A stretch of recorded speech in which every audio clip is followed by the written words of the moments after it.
तरह से उत्तराखंड को आगे बढ़ाने में और पर्यावरण को बचाने में इनका योगदान है, तालियों से कम हम उनके सहयोग को लेकर के जो है अपनी तरफ से एक सराहनीय कार्य बता सकते हैं।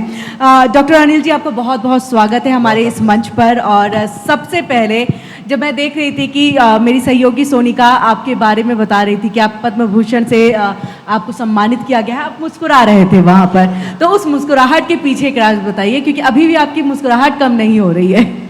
नहीं, मुझे ये मुस्कुराहट नहीं, मुझे कभी कभी शर्म भी लगती है जब इस तरह की व्याख्याएं की जाती हैं व्यक्ति के विशेष में, व्यक्ति के प्रति। मैं समझता हूँ कि यही सम्मान बहुत है कि आपने इस तरह की चर्चाओं में मुझे निमंत्रण दिया, बल्कि ये मेरे लिए निमंत्रण नहीं है, बल्कि उत्तराखंड प्रकृति, पर्यावरण और उससे जुड़े हुए मुद्दों के लिए निमंत्रण है, जो कि आज मुख्य धारा में होनी चाहिए। इसी मुस्कुराहट के साथ अब आप ये भी बताइए कि अब इस उम्र में भी पर्यावरण के प्रति आप इतने जागरूक हैं और लोगों को जागरूक करना चाह रहे हैं कि कदम आप, मैं देख रही हूँ, लगातार उठाते रहे हैं। जो आप चाहते थे कि आप होते हुए आप देख रहे हैं। देखिए, एक बार मैं असल में उत्तराखंड ही नहीं, बोले देश और प्रकृति और जो हालात देश और दुनिया के हैं उसके प्रति बहुत गंभीरता की आज आवश्यकता है। और जब मैं, आपने मुस्कुराहट का जो बात कही है, मैं अभी पिछले वर्ष मुंबई से और यहाँ तक साइकिल चला रहा था और इन मुद्दों पर बात कर रहा था, देश के पर्यावरण पर। तो कुछ लोगों ने मुझसे पूछा कि आपकी इस सेहत का, आपके शब्दों में मुस्कुराहट का क्या राज है। मैंने कहा इसका सबसे बड़ा राज ये है कि मैं उत्तराखंड से हूँ, मैं प्रकृति हूँ, हवा, मिट्टी, जंगल, पानी हूँ। शायद वही सबसे बड़ी ताकत है जो मुझे चलाती है और मुझे मुस्कुराती है। बहुत बेहतरीन शब्दों के साथ जिस तरह से इस कॉन्क्लेव की अब जो शुरुआत हो रही है, जिसमें डॉक्टर अनिल जी तमाम बातों को रख रहे हैं, क्योंकि हम उत्तराखंड में हैं। आप वैसे पूरे देश में ये जागरूकता फैलाते हैं, लेकिन हम चाहेंगे कि उत्तराखंड के दृष्टि से, उसके परिप्रेक्ष्य से हम आपसे बातचीत करें और जानने की कोशिश, क्योंकि एक तरह से यहाँ पर जिस तरह का पर्यावरण है, जिस तरह से यहाँ पर पर्यटन को बढ़ावा दिया जा सकता है, लेकिन अभी तक हो नहीं पाया है, उस दिशा में काम चल रहा है। आगे देखें तो पलायन भी बहुत हो रहा है, क्योंकि अगर पर्यावरण में थोड़ी सी भी उतार चढ़ाव की स्थिति आती है, यानी अगर ज़्यादा बारिश हो जाए, कम बारिश हो जाए, दिक्कतें आती हैं, जो अभी की स्थिति हम देख भी रहे हैं कि लैंडस्लाइड, भूस्खलन बहुत ज़्यादा हो रहे हैं। तो इसको लेकर के आप क्या कहेंगे कि कैसे इन सबको रोका जाए? क्यों सरकार इस दृष्टिकोण से, इस दिशा में जो है काम उतनी पुख्ता तरीके से अभी तक नहीं कर पाई है? देखिए, एक बात तो अब हमारी समझ में आनी चाहिए कि 2013 की एक बड़ी त्रासदी ने, जिसने सारी देश और दुनिया को हिलाया था, वो एक बड़ा उदाहरण बना था दुनिया के लिए, और ख़ासतौर से उत्तराखंड में जो हालात हुए थे, उसके बाद लगातार इस तरह की परिस्थितियां बनती चली गई। अगर आप 2024 में देखें तो 2024 की दो बड़ी घटनाएं आपको बहुत कुछ बताएंगी। एक, जो इस बार दुनिया में जो गर्मी पड़ी उत्तराखंड में भी मिला करके, वो दुनिया के 86%, 86% लोगों ने इस गर्मी को झेला। एक नंबर 2, देखिए इस बार को अगर आप देखें, इस बार मात्र ये उत्तराखंड का ही मुद्दा नहीं था, बल्कि वायनाड जैसी बड़ी घटनाएं हुई, गुजरात डूब गया, पंजाब के हालात जो थे। देखिए, इसको अब ऐसे समझने की आज आवश्यकता है, मात्र उत्तराखंड का ही सवाल नहीं है कि पहले उत्तराखंड होता था क्योंकि हम वल्नरेबल हैं, हमारा फ्रेजाइलिटी है, मार्जिनैलिटी, हमारे बड़ी सीमाएं हैं। लेकिन अब बात पूरे विश्व स्तर की हो गई। लेकिन हाँ, उत्तराखंड क्योंकि बड़ा संवेदनशील है और हिमालय है, तो यहाँ पर अतिरिक्त बोझ ये पड़ जाता है कि एक बारिश जिसकी कि अब रफ्तार का भी पता नहीं, और जिसका अब कौन सा मूड होगा बारिश और कहाँ बरसेगी, अब मौसम विभाग भी शायद बहुत तरह से अब कहीं असफल भी दिखता है ये प्रेडिक्ट करने के लिए। लेकिन हाँ, इसका असर उत्तराखंड में ज़्यादा पड़ता है। लेकिन अब ये विश्व का मुद्दा है। अब एक उत्तराखंड आइसोलेट नहीं किया जा सकता कि आपदाएं यहाँ ही आएंगी या आती होंगी, क्योंकि आप मत भूलिए कि पिछले वर्ष हिमाचल प्रदेश को बड़ी त्रासदी थी, इस बार हिमाचल प्रदेश में इतनी बारिश नहीं पड़ी। ये जो बदलाव है, इसे शायद समझना होगा। और उत्तराखंड एक ऐसा स्थान है जो बदलाव को बताने में पूरी तरह सक्षम है, ये मेरा मानना है। हाँ, जैसे आपने कहा, देखिए एक बहुत बड़ी बात उठी है जो कि शायद विश्व भर में उत्तराखंड के दो पहलू हैं। इसकी संवेदनशीलता बड़ा सवाल है ऑफ कोर्स, लेकिन यह उत्तराखंड ही है जिसने विश्व में पहली बार ग्रॉस एनवायरनमेंट प्रोडक्ट जीईपी जैसे एक सूचक को जन्म दिया और हिम्मत जुटाई। मैं तो मुख्यमंत्री जी से कह रहा था और उस दिन पूरे जब ये जीपी अनाउंस हो रही थी कि आपने साहस जुटाया, आपने ये भी बताने की कोशिश की है कि हमने क्या जोड़ा और क्या खोया। खोया और जोड़े का हिसाब आज देश दुनिया को देना चाहिए। तो यहाँ पर आज मैं समझता हूँ कि हम हैं, सक्षम हैं बताने के लिए। और ये एक बहुत महत्वपूर्ण बात है कि उत्तराखंड के परिवेश को अब नए सिरे से देखने की आवश्यकता है। और आपने पर्यटन की बात कही है, मैं समझता हूँ कि हमारी तो एक तरीके से इकोनॉमिक लाइन है, वो हमारी इकोनॉमी की लाइफ लाइन है। लेकिन अब पर्यटन कैसे होना चाहिए, क्योंकि एक तरह से तो ऐसी बाढ़ आती है जो पानी की भी नहीं आती, लोगों की आ जाती है, जिनको संभालना ही मुश्किल हो जाता है। और दूसरी तरफ यह है कि हमारी आय का बहुत बड़ा साधन है, लेकिन हमें कुछ बातें नहीं भूलनी चाहिए। अंग्रेजों के बाद हमने कितने पर्यटन स्थल बनाए, हम बढ़ जाते शुरुआत से, एक बड़ी बात। दूसरी बड़ी बात, सबको नैनीताल जाना है, मसूरी जाना है या शिमला उस तरफ जाना है, तो हम कितने और स्थल बना सकते थे ताकि हम एक जगह विशेष में ज़्यादा प्रेशर नहीं करते। और मैंने एक सुझाव भी दिया है, जितनी तरह की गाड़ियाँ जो पहाड़ में चढ़ती हैं सैलानियों की या धार्मिक संगठनों के लोग वहाँ पे दर्शनों को जाते हैं, उनकी सबकी गाड़ियाँ यहीं रोक देनी चाहिए, देहरादून से नीचे। और यहाँ से आप अपनी व्यवस्था करें, चाहे वो खाने पीने की चीज़ों को लेकर के हो, लोकल इकोनॉमी बनेगी, लोकल टूरिज्म बढ़ेगा, तभी शायद हम कुछ अंकुश लगा पाएंगे। डॉक्टर अनिल जोशी जी, क्योंकि आप इकोनॉमी का जिक्र कर रहे हैं, मैं ये भी चाहूँगी आप ये भी बताइएगा कि कैसे आपने इकोनॉमी के लिए ही आपने और तमाम जो गांव के आपने हमेशा ये चाहा कि पर्यावरण के वहाँ को हम बचाए, गांव का विस्तार किया, इसके लिए आपने अपनी नौकरी भी छोड़ी, ये आपने कैसे किया ये भी बताइएगा। और साथ में आप हमेशा एक बात कहते हैं आपके ही अनुसार कि जहाँ इकोलॉजी होगी वहाँ इकोनॉमी नहीं होगी, और जहाँ इकोनॉमी होगी वहाँ इकोलॉजी नहीं होगी। क्या संदेश आप इससे देना चाहते हैं? नहीं, देखिए असल में क्या है कि जब से 1950 में हम स्वतंत्र हुए, उससे पहले इंडस्ट्रियल रिवोल्यूशन आया। और इंडस्ट्रियल रिवोल्यूशन उस समय क्या आवश्यकता इसलिए थी कि इकोनॉमिक क्राइसिस थी, क्योंकि लोगों को रोजगार देने थे, खेती बाड़ी ही मात्र पेट भरने के सवाल नहीं थे, एक बेहतर जीवन शैली को भी देखना था। इंडस्ट्रियल रिवोल्यूशन ने उसको भरपाई की। हम जब स्वतंत्र हुए तो हमने भी उस पर पूरा जोर लगा दिया।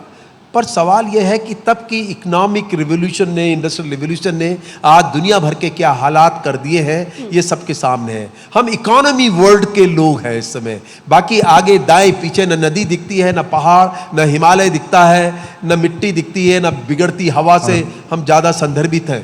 तो वो इकोनॉमी का टाइम था, लेकिन अब इकोलॉजिकल क्राइसिस आ गई है सारी दुनिया में। यूनाइटेड नेशन से लेके और तमाम दुनिया भर के देश, अब चाहे अमेरिका सबसे ज़्यादा आगे हो, लेकिन सबसे बड़ी मार दुनिया में अमेरिका को पड़ रही है। आपको मैं एक आंकड़ा बता दूं, सारी दुनिया में ये एनालिसिस सबसे प्रगतिशील कौन सा देश है और सबसे ज़्यादा घटनाएं कहाँ हो रही हैं, तो मैं आंकड़े बता देता हूँ। अमेरिका नंबर 1, सबसे ज़्यादा आपदाएं 1990 के बाद अमेरिका में आई।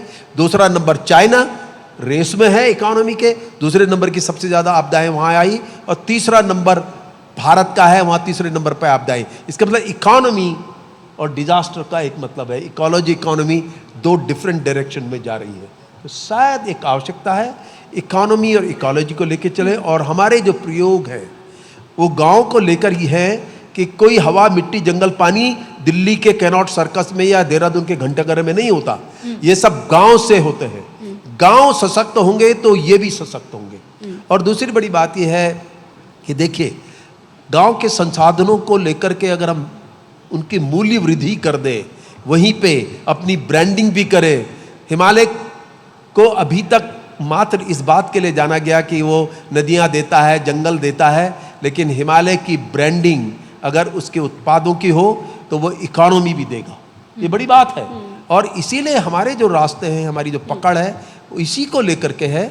और पलायन को लेकर के तो मैं एक ही बात कहूँगा, आप सब लोग क्षमा करें, राज्य में एक पलायन आयोग है। सवाल यह है कि पलायन आयोग कई तरह के रपट देता है, रोता भी रहता है, इतने गांव विलेज हो गए, घोस्ट हो गए।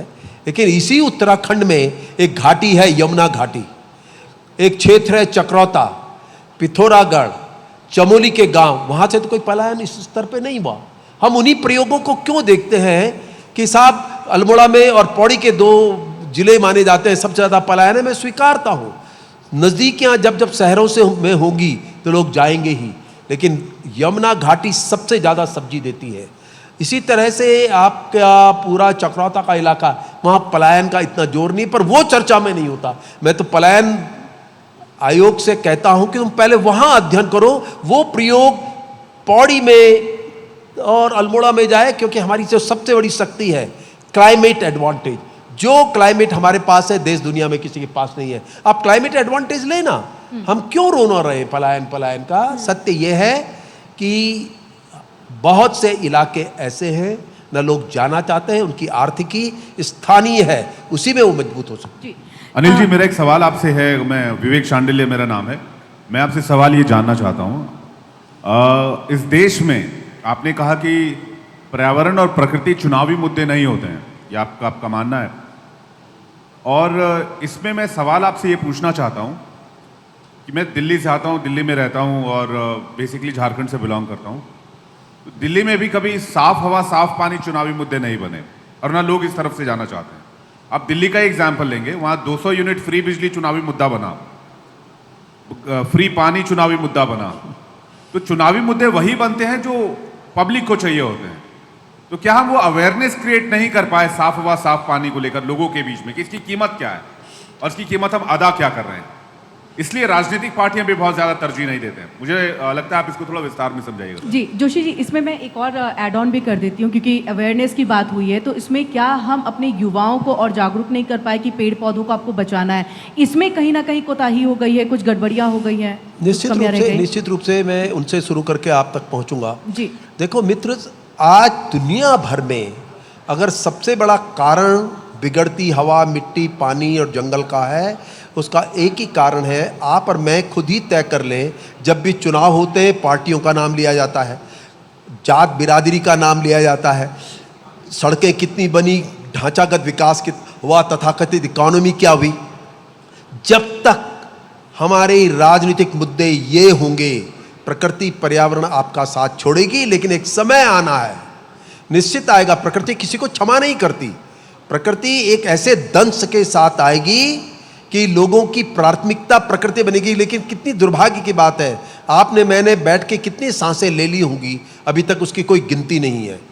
हम कितना पैसा कमाते हैं, बैंक में कितना रुपया क्या निकल गया, ऑनलाइन क्या खरीदा, ऑफलाइन में क्या हुआ, वो सब आंकड़े होते हैं।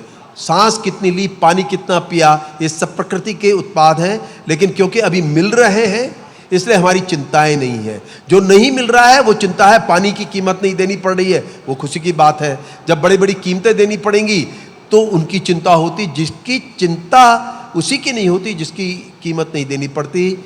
ये समझ आने वाली पीढ़ी को इसलिए समझना चाहिए कि मैं एज एन एनवायरमेंटलिस्ट आपको कह रहा हूँ कि अगला दशक, इस बार की प्रचंड गर्मी ने बहुत सिखा दिया।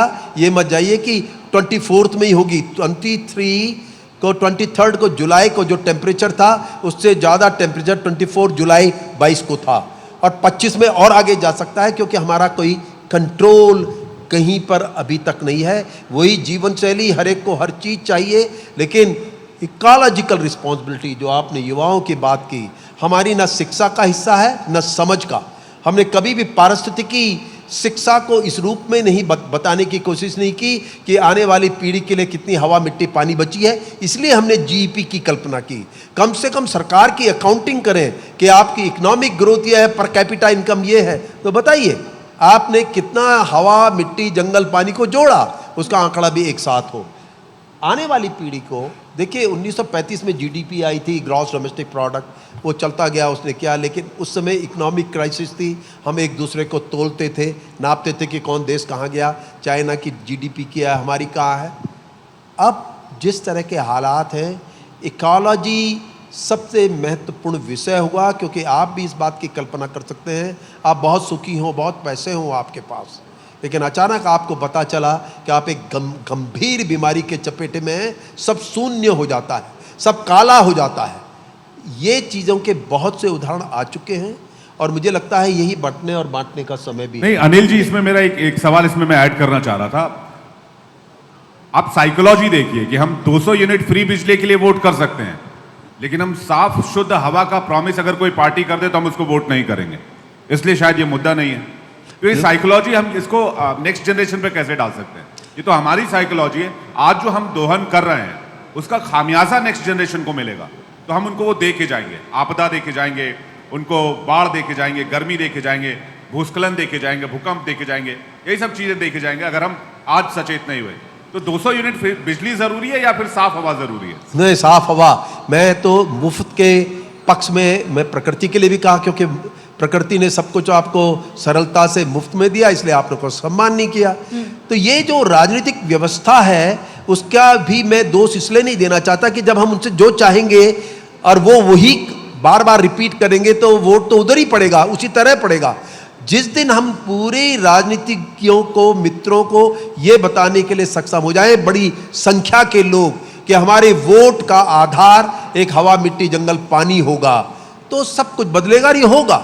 मैं आपसे कह रहा हूं कि आने वाले समय में जिस तरह की परिस्थितियां हो चुकी हैं हमारे बीच में, हम पानी खो चुके, नदियां 1000 से ज़्यादा नदियां सूखी हैं, हिमखंड पिघल रहे हैं। हम हवा के मामले में तो 30 शहर हमारे ही हिस्से में हैं और दिल्ली टॉप में है। तो अब ये कहाँ अंत में ले जाएंगे हमें, ये तो जोशी जी, जिस तरह के कदम आप उठा रहे हैं, जो प्रयास आप कर रहे हैं पर्यावरण के लिए, क्या आपको लगता है सरकार उस तरीके से काम कर रही है? संतुष्ट हैं आप? देखिए, मैंने जैसे कहा कि सरकार की प्राथमिकताएं क्या हैं। मान लिया जैसे अगला चुनाव आना है तो अगले चुनाव में वो क्या क्या दावे करेंगे। वो कहेंगे हमने इतनी सड़क बना दी, इतना ढांचागत विकास कर दिया, हमने ये कर दिया, वो कर दिया। मैं यही कहना चाहता हूं कि वो उनकी बाध्यता है कि वो बात करें, इसलिए वो उनकी प्राथमिकता हो जाती है। लेकिन मैं ये समझता हूं कि पिछले 3, 4, 5 सालों में एक बात तो समझ में आई है राजनीतिक मित्रों के, सभी दलों के, कि कम से कम उत्तराखंड के परिप्रेक्ष्य में प्रकृति और पर्यावरण इसलिए महत्वपूर्ण है कि आपकी टूरिज्म, आपकी पूरी इकोनॉमी, आप देखिए सेब पैदा हो गया और सड़क टूट गई तो सारा सेब और आलू बेकार।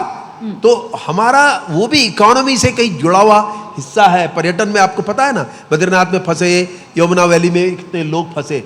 तो ये दोनों को जोड़कर देखने को भी मैं लाभ मानता हूं कि आप अपनी इकोलॉजी को बेहतर रखना चाहते हैं, तो इकोनॉमी को बेहतर रखना चाहते हैं, तो आपको इकोलॉजी बेहतर रखनी पड़ेगी। अच्छा, जोशीमठ में हमने देखा किस तरीके की अभी तस्वीरें आई थी, किस दरारों की, क्या आप इससे भी इससे जोड़ के समझते हैं और क्या सबक लेने की जरूरत है? देखिए, सबक तो मुझे लगता है सरकारों को तो जो लेना है सो ले, लेकिन हमको भी लेना चाहिए। क्योंकि मैं ये समझता हूं कि जोशीमठ एक छोटा सा गांव था, वो फल फूल के इतना बड़ा हो गया, तो जिसकी कैरिंग कैपेसिटी एक गांव की थी वो शहर नुमा हो गया।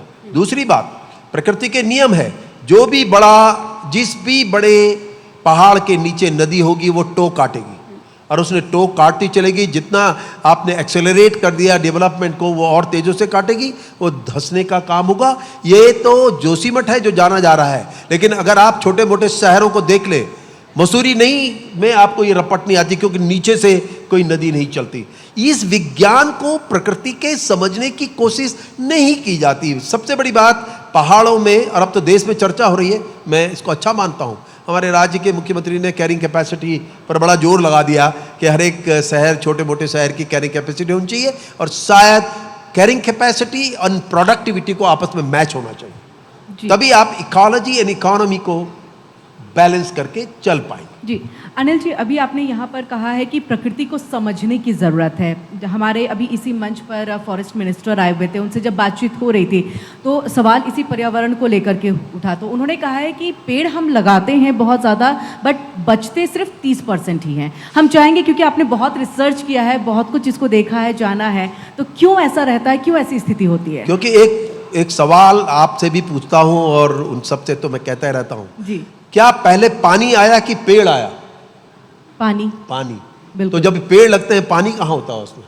ये समझ, मैंने कहा है, जहां आप पेड़ लगाते हो उसके बगल में एक छोटी ट्रेंच, एक छोटा गड्ढा होगा, जो भी बारिश पड़ती जाएगी उसमें इकट्ठा होगा, वो उसको फीड करेगा। देखिए, बहुत बड़ी चुनौती सारे देश की है। जी बिल्कुल। हमारे लगाए हुए वनों में वो 30% कह रहे हैं, मैं तो 10% से ऊपर नहीं जा सकता। 10% सर्वाइवल रेट है और कारण सिद्ध, और बड़ा कारण सिर्फ और सिर्फ ये बनता है कि उनके सर्वाइवल के लिए, वृक्ष के लिए समुचित मिट्टी, पानी की कितनी व्यवस्था है। और मिट्टी तो क्या कर पाएंगे, लेकिन पानी तो इकट्ठा कर सकते हैं।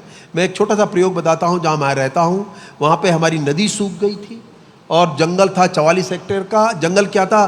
खाली जंगल था। हमने लगा कि हम जंगल को बढ़ा देंगे तो नदी का पानी आया, पर विचार आया कि हम पहले पानी इकट्ठा कर लें। हमने 1 हेक्टेयर में 300 वाटर होल बना दिए 1 क्यूबिक मीटर के। 30 मिलीमीटर रेनफॉल होगी तो 1000 लीटर पानी 44 हेक्टेयर में ट्रीटमेंट किया। पूरी बारिश में लाखों करोड़ों लीटर पानी जमीन के अंदर गया और हमारी नदी वापस आ गई। नदी तो वापस आई तो सबसे बड़ा चमत्कार हुआ कि वहाँ स्वयं जंगल पनपने लगे, क्योंकि ये भी मनुष्य को नहीं भूलना चाहिए, वन हम नहीं लाए हैं, प्रकृति लाई है। प्रकृति की परिस्थितियों को कर दो, जंगल आ गए, उसके बाद हिरन भी आ गए, वाइल्ड बोर भी आ गया और लेपर्ड भी आ गया। 115 बर्ड स्पीसीज है, हमने सबका घर बन गया, हमारा पानी भी आ गया। ये समझ हमारा एक फॉरेस्ट डिपार्टमेंट है, एक वाटर डिपार्टमेंट है, एक रूरल डेवलपमेंट है, इंक्लूसिव और इंटीग्रेशन नहीं है। तो शायद हम इस तरह की समझ है और हम ये बात कहते हैं। अनिल जोशी जी, आज तो हम प्रकृति के बीच मौजूद भी हैं, चारों ओर खूबसूरत पहाड़ियाँ हैं, हर कोई घूमने आता है उत्तराखंड में तो इन वादियों को देखने के लिए, क्योंकि जब कोई भी काम होता है तो सरकार के साथ अगर लोग भी कदम से कदम मिला के चलते हैं तो वो बेहतरीन तरीके से होता है। अगर सरकार प्रयास कर रही है तो आम लोगों को किस तरह के प्रयास करने चाहिए, क्योंकि आप भी कई ऐसे मुहिम चला रहे हैं और आप भी खुद भी प्रयास कर रहे हैं, कैसे प्रयास करने चाहिए लोगों को भी? देखिए, एक तो बात बिल्कुल आपने सही कही कि मैं सरकार को तो शून्य मानता हूँ, एक आएगी दूसरी जाएगी, समाज तो वहीं का वहीं रहना है ना। तो सवाल यह है कि जब तक समाज खड़ा नहीं होगा, जड़ा हुआ नहीं होगा, तो कोई भी सरकार अपने आप में असमर्थ है। क्यों मैं इस बात को कहना चाहता हूँ कि देखिए, पॉलिसी आएंगी जाएंगी, लेकिन हवा मिट्टी जंगल के प्रति कोई नीति एक ही हो सकती है, वो प्रकृति के प्रति समझ। और उसको क्योंकि हम सब ने भोगना है, इसलिए समाज के हर व्यक्ति को, जो सांस लेता हो, जो पानी पीता हो, जो भोजन करता हो, उन सबको आज इकोलॉजिकली रिस्पॉन्सिबल बनना होगा। तभी सरकार को आप फिर भी शून्य मानिए, वो आएंगे जाएंगे, आप उनको कोसने तक रह जाते हैं। पर सवाल तो हमारे स्थायित्व का है, हमारी स्थितियों का है। तो पहला दायित्व तो लोगों का होना चाहिए। मैं समझता हूँ सरकार चुन के भेजते हैं तो हम सरकार को ही बारे में कोस के खुद भी बैठ जाते हैं। नहीं, अब ये नहीं है, कम से कम प्रकृति इसे नहीं स्वीकारेगी। जी अनिल जी, अभी बातों बातों में आप कह रहे थे कि मैं तो ये चाहता हूँ कि देहरादून में गाड़ियों की एंट्री ना हो, बाहर ही रोक दिया जाए, फिर यहाँ से सरकार जो है वो तमाम इंतज़ाम करे कि यहाँ से गाड़ियाँ जाए और टूरिस्टों को लेकर के जाए, जिससे यहाँ पर जो लोग रह रहे हैं उनकी कमाने खाने की जो व्यवस्था है वो प्रॉपर तरीके से हो और टूरिज़्म को बढ़ावा मिले। भूटान में भी मैंने यही देखा है कि भूटान में गाड़ियों की एंट्री होती है, लेकिन उस पर भी अगर आप जाते हैं तो उस पर एक अलग फ़ीस लगता है। अगर आप पेट्रोल डीजल भरवाते हैं उस पर एक टूरिस्ट गाइड जो है वो कंफर्म आपको रखना है, आप चाहे ना चाहें। इसके साथ ही आप किस किस जगह पे जाएंगे, कितने दिनों के लिए रहेंगे, हर चीज़ के लिए एक फ़ीस है। क्या आप वैसी ही चीज़ यहाँ पर भी डिमांड कर रहे हैं, यहाँ पर भी मांग रहे हैं? देखिए, मैं एक चीज़ बता दूं, भूटान की जो जियोलॉजी और इकोलॉजी है, हम उससे ज़्यादा फ्रेजाइल हैं जी। वो हाई एल्टीट्यूडनल जोन होता है। जितना हाई एल्टीट्यूडनल जोन होता है, बहुत से लोगों को शायद पता नहीं है, लेकिन वहाँ पे हाई एल्टीट्यूड जोन जो होते हैं वो स्टेबल ज़्यादा होते हैं इकोलॉजिकली, क्योंकि उनके हार्ड रॉक सिस्टम से बनते हैं। अभी नीचे का जितना इलाका होगा बड़ा फ्रेजाइल होता है, पहली बात। दूसरी बात यह है कि ये बिल्कुल सही है, भूटान ने बहुत अपना टूरिज़्म का एक regulated tourism, economically viable tourism, एक सस्टेनेबल टूरिज़्म की बात कही है। हमारे परिप्रेक्ष्य में दिल्ली इतनी नज़दीक है और शहर इतने हैं, जरा सा दिल्ली का दम घुटे तो सब ऊपर भागे। हमारे लिए जो, और हम जानते हैं कि हमारा सोर्स भी है, हमारी इकोनॉमी का सोर्स है। एक बड़ी बहस की आवश्यकता है, वो दोनों तरफ होनी चाहिए। कि मैं समझता हूँ हिमालय को समझने के लिए हिमालय के ही लोग नहीं होने चाहिए। जो हिमालय को भोगते हैं, 80% हिमालय को नॉन हिमालयन भोगते हैं। हवा मिट्टी पानी जंगल कहाँ जाता है, हम कितनी संख्या में हैं, 65% लोग यहाँ के पानी को भोगते हैं। तो सवाल ये है कि वो भी जाने और वो भी इस रेगुलेशंस का हिस्सा बने। जैसे इस बार भी रजिस्ट्रेशन की व्यवस्था थी, पर लोग चले गए। मतलब ये जो मनमानापन है, इसमें लोगों को ये भी मानना चाहिए कि आने वाली पीढ़ी को भी हिमालय हो, बद्रीनाथ हो, उनके भी देखने के हिस्से में आए। तो एक रेगुलर टूरिज्म में संख्या का नियंत्रण और गाड़ियों का नियंत्रण सबसे बड़ा चुनौती है। और उनको वो सब कुछ मिल जाए जो वो पॉलीथीन के बैग, चिप्स हम सब पैदा करें, लोकल इकोनॉमी होगी। अब कोई ज़रूरी थोड़ी ना है कि मक्की का साग, क्या है वो, किसका साग, सरसों का साग, मक्की की रोटी बद्रीनाथ में खानी है, वहाँ पे मंडुए की रोटी खाइए और हमारा छंचिया खाइए, हमारा फाड़ा खाइए, तो उन्हें भी अंतर दिखाई देगा और वो पसंद भी करेंगे। जी, मिनट की बात। हमारे आउटपुट हेड हैं कुंदन जी, वो कुछ सवाल करना चाहते हैं आपसे। अनिल जी नमस्कार, मेरा नाम कुंदन श्रीवास्तव है। मेरा बड़ा बेसिक से सवाल है आपसे कि जिस पर्यावरण को लेकर हम बात कर रहे हैं कि पर्यावरण को राजनीतिक मुद्दा होना चाहिए, मेरा सवाल ये है कि पर्यावरण को बेसिक सिलेबस में क्यों नहीं इंक्लूड किया गया और अब तक आपने इसके लिए कोई मांग रखी है क्या? बेसिक सिलेबस में वेरी राइट। अभी प्रॉब्लम क्या है कि मैं दून स्कूल से जुड़ा हूं, वेलम स्कूल से जुड़ा हूं। देखिए, there are two ways of doing it. पहली बात तो यह है कि आज तक जो सबसे बड़ी चिंता है, वैसे न्यू एजुकेशन पॉलिसी में भी एक बात की गई है, लेकिन जो डेवलपमेंट वाला हिस्सा है जहां एक खास सिलेबस होना चाहिए, इकोलॉजी इंक्लूसिव इकोनॉमी, चार धाम यात्रा सबसे ज्यादा चर्चित यात्रा रही, सड़क रही है। उसके बारे में बड़ा विरोध भी और पक्ष भी, सुप्रीम कोर्ट तक बात गई। मैं ये मानता हूं कि हमें सड़क चाहिए। आखिर उत्तराखंड क्यों बनाया हमने? अगर हमारे लिए विकास का एक अलग तरीके का मॉडल ना हो, हमें चाहिए सड़कें। दूर दराज आपको आज भी इसको 24-25 साल हो गए, अभी भी डांडियों में रखे हुए प्रसूत महिलाएं आती हैं। तो आप इसके लिए आंदोलन क्यों नहीं करते हैं? मैं वही आपसे कह रहा हूं कि हमारी इकोलॉजी इंक्लूसिव जो टेक्नोलॉजी है, सड़क जो बन रही है जरूर बने, लेकिन एक महीने में 50 किलोमीटर बन के न बन के 5 ही किलोमीटर बने। सड़क बने, पर कैसे बने पर बात होनी चाहिए, नहीं बनने पर बात नहीं होनी चाहिए। और ऐसे ही तमाम चीजें हैं। हम तो इस बात पर बहस भी करते हैं, बात करते हैं और अड़ते भी हैं कि हमारा डेवलपमेंट का ढांचा क्या होना चाहिए। प्रॉस्पेरिटी और डेवलपमेंट में एक अंतर होता है। डेवलपमेंट बड़ा खोखला होता है, प्रॉस्पेरिटी इंक्लूसिव होती है। मेरा सवाल वो नहीं है। मेरा सवाल ये है कि पर्यावरण को बेसिक सिलेबस में क्यों नहीं पढ़ाया जाता है, क्यों नहीं उनको उसको इंक्लूड किया जाता है? देखिए, और इसके लिए आपने क्या मैं किया? आपकी बात समझ गया। मैं कह रहा हूं नई एजुकेशन पॉलिसी में इसको इंट्रोड्यूस किया गया है, लेकिन एक मोटे मोटे रूप में। माणा के बच्चे को क्या मतलब है उन जड़ी बूटियों को जो मद्रास में पाई जाती है? माणा के लोगों को माणा की जड़ी बूटी जानी चाहिए ताकि उसका संरक्षण करें, उसको रोजगार भी करें। देखिए, ध्यान रखिए, जब तक इकोलॉजी इंक्लूसिव नहीं होगी, हम अपने संसाधनों पर जिंदा रहें, अपने संसाधनों को और पैदा करें, तो इकोनॉमी और इकोलॉजी दोनों साथ चलती हैं। सिलेबस का स्ट्रक्चर ये है कि अब ये ऐसा खोखला है कि कहेंगे साहब अगर एक बच्चा यहाँ पढ़ के चेन्नई चला गया तो वो चेन्नई को ज़्यादा जानता है, दिल्ली को ज़्यादा जानता है, अपने स्थान को कम। इन मुद्दों में बहस है कि हम जो पहाड़ के लोग हैं, सिलेबस का मतलब मात्र उस तक ही सीमित नहीं होना चाहिए कि जो हमारी शिक्षा का हर एक नागरिक, जैसे मैं बार बार कह रहा हूँ, उसके लिए एक मिनिमम समझ पैदा होनी चाहिए कि वो अपने इकोसिस्टम को कैसे कंट्रीब्यूट करे।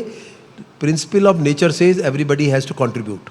यानी कि साफ तौर पर आप कह रहे हैं कि जागरूकता की जरूरत हर एक व्यक्ति में ही है। आपने क्योंकि यहाँ पे कई चुनौतियों का भी जिक्र किया पहाड़ी राज्यों के लिए, और आप कई चुनौतियों का जिक्र आपने किया है पहाड़ी राज्यों के लिए, और आप एक बात और हमेशा ये कहते आए हैं कि सड़कों से ज़्यादा सुरक्षित तो सुरंगें होती हैं, लेकिन आप ये भी कहते हैं कि सुरंगों का निर्माण हो पहाड़ी राज्यों में, लेकिन बहुत धीमी गति के साथ। तो क्या आप ये भी एक चुनौती मानते हैं पहाड़ी राज्यों में जो तेजी से विकास हो रही है? देखिए, आप सड़क में और टनल में एक अंतर समझिए। एक टनल के अंदर से जब सड़क जाती है तो 25 किलोमीटर बचता है, वरना 25 किलोमीटर के आप जंगल भी काटेंगे, और वो जंगल भी ऐसे कटेंगे जो रोज गाड़ियां नीचे गिर रही हैं, वो खतरा बना रहेगा। एक बेहतर टनल, देखिए आप शायद देहरादून, मैं नहीं जानता कैसे आए होंगे, आप एक टनल से आए होंगे, लेकिन उस जगह से जब देहरादून दिल्ली से कनेक्ट था, 1800 के समय पे बनी हुई वो टनल है, आज तक जिंदा है वो, और वो भी शिवालिक जोन में, फ्रेजाइल जोन में। देखिए, एक टनल धीरे धीरे बेहतर तरीके से बने। वो आप ये भी देखिए ना, हमारा इतिहास क्या है, हम गुफाओं में रहते थे। आदम का इतिहास ही टनल है, गुफाएं हैं।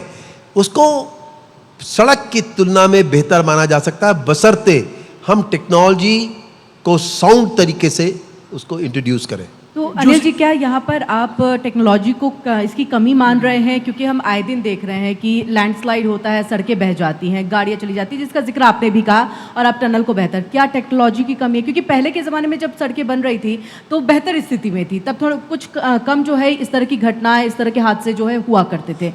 देखिए, आप इसको तो स्वीकारेंगे, उत्तराखंड ही खाली पहाड़ नहीं है दुनिया में। आप स्विट्जरलैंड जहाँ रोज आना चाहते हैं घूमने के लिए, हम सब के सब, या चाइना 65% माउंटेनस है, वहाँ पे भी यही सब चैलेंजेस हैं। लेकिन एक ही बात थी कि उनकी समझ अपनी इस रूप में थी, सड़कें बनती थी, साथ में स्टेबल भी होती चली जाती थी। अब तो आप कॉन्ट्रैक्ट देते हो और उससे कहते हो कि इतने समय तक बना दो, वो क्या करेगा? ताबड़तोड़ जो पहाड़ की सबसे बड़ी दुश्मन जेसीबी है उसे लगा दिया जाता है, उसको भी काम खत्म करना, अपना पैसा बचाना है। ये से ऊपर उठना पड़ेगा और पहाड़ में जो भी ढांचागत विकास, वैसे आज सारे देश की आवश्यकता है, क्या वायनाड में हुआ? ढांचागत विकास सबसे बड़ी चुनौती पहाड़ से लेकर मैदान तक की है, क्योंकि भूकंप भी आएंगे और इस तरह की बारिशें सब जगह पड़ेंगी, चाहे दिल्ली हो चाहे पहाड़ हो, सबको त्रस्त होना होगा। सबसे बड़ा चैलेंज इंफ्रास्ट्रक्चर है, उससे जुड़ी हुई टेक्नोलॉजी। जोशी जी, आपसे लोग यहाँ पे सुन रहे हैं, आपसे कुछ सवाल लिख लेना चाहते हैं। जोशी जी नमस्कार, मेरा नाम हरीश थपलियाल है। आपसे मेरे दो सवाल हैं। पहला ये कि ऑल वेदर जो प्रोजेक्ट है उसका भविष्य संकट में आ गया है, लगातार पहाड़ियाँ दरक रही है, इसको लेकर के क्यों आप आंदोलन नहीं करते? देखिए, पहली बात तो यह है कि दो तरीके हैं आंदोलन के। हमने इस राज्य में बहुत से आंदोलन हुए, उनका हश्र क्या हुआ? आपने एक आंदोलन भी चलाया। देखिए, मैं आंदोलन जो आंदोलन कर रहे थे वो लोग खुद पलायन कर गए देहरादून। देखिए, मैं आपको बताता हूँ, ये पलायन का सवाल नहीं है।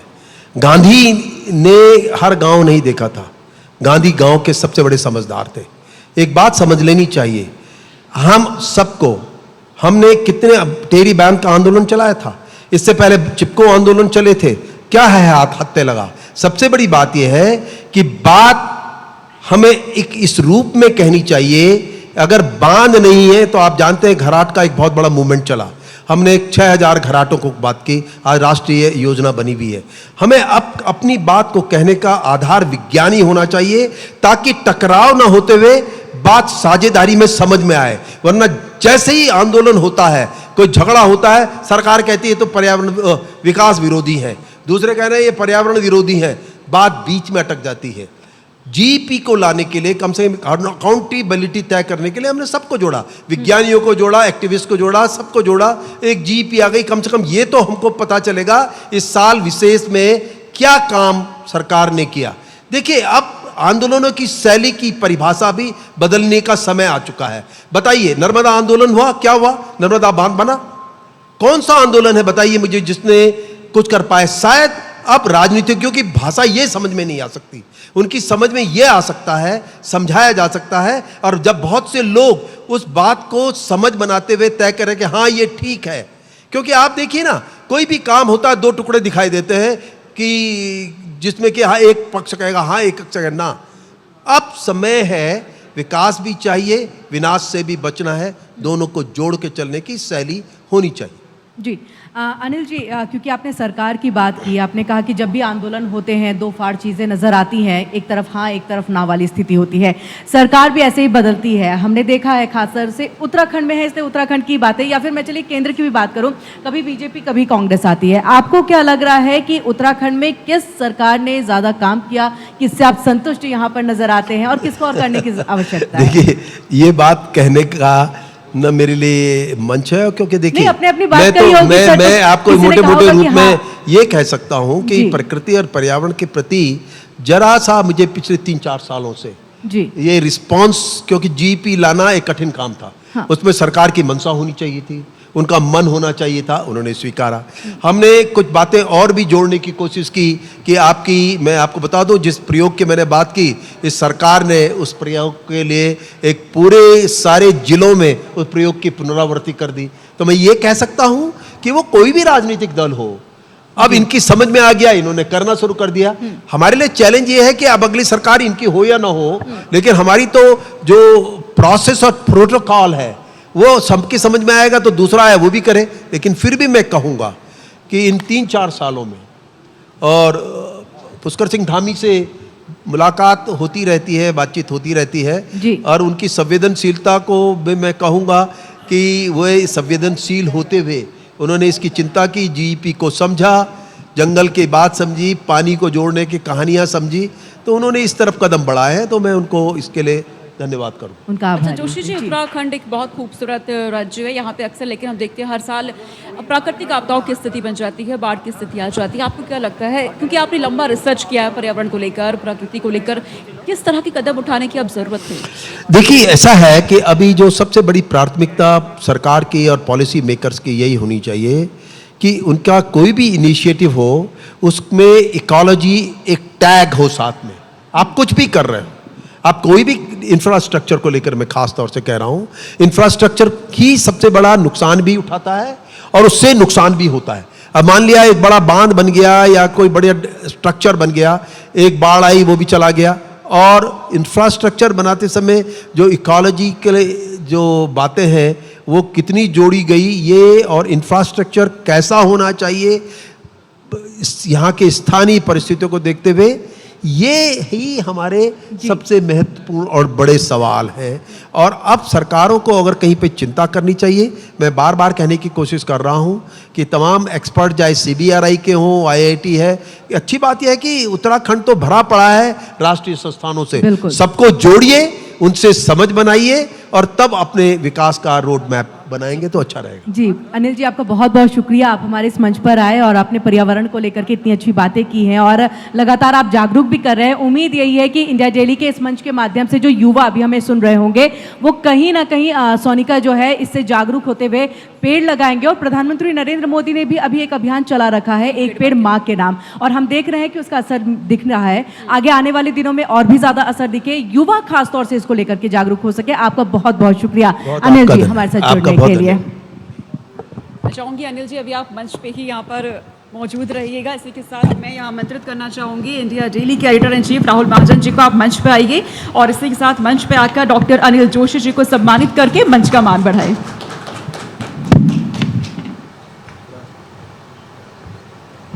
डॉक्टर अनिल जोशी जी, जिन्होंने पर्यावरण को लेकर किस तरह से मुहिम चलाई है इसका जिक्र यहाँ पे किया है, बेहद अहम योगदान इन्होंने दिया है, विश्व स्तर पर अपनी बातों को ये रखते आए हैं पर्यावरण को लेकर।